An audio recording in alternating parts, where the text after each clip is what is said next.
জাহাঙ্গীরনগর বিশ্ববিদ্যালয়ের এক শিক্ষার্থীকে ধর্ষণ চেষ্টার ঘটনায় অভিযুক্ত ব্যক্তি ঘটনার দিন দীর্ঘ সময় ধরে ক্যাম্পাসের বিভিন্ন এলাকায় ঘোরাঘুরি করেছেন বলে জানিয়েছেন বিশ্ববিদ্যালয় প্রশাসন।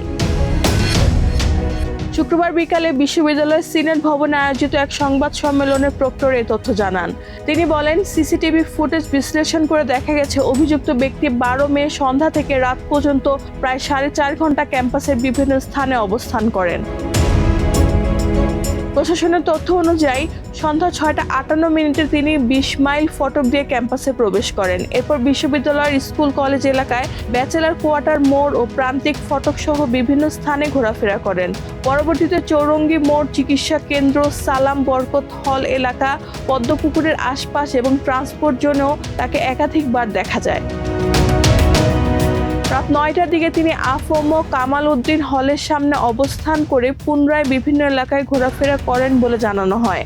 রাত 10:20 পরও তাকে ছাত্রী হল সংলগ্ন সড়ক, শহীদ মিনার ও প্রশাসনিক ভবনের সামনে দেখা যায়।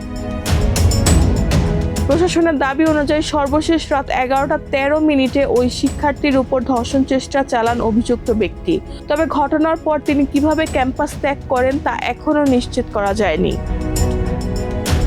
প্রক্টর আরও জানান, সিসিটিভি ফুটেজ ও অন্যান্য তথ্য আইন শৃঙ্খলা বাহিনীর কাছে হস্তান্তর করা হয়েছে। পুলিশ, র্যাব ও গোয়েন্দা সংস্থা যৌথভাবে অভিযুক্তকে শনাক্ত ও গ্রেফতারে কাজ করছে।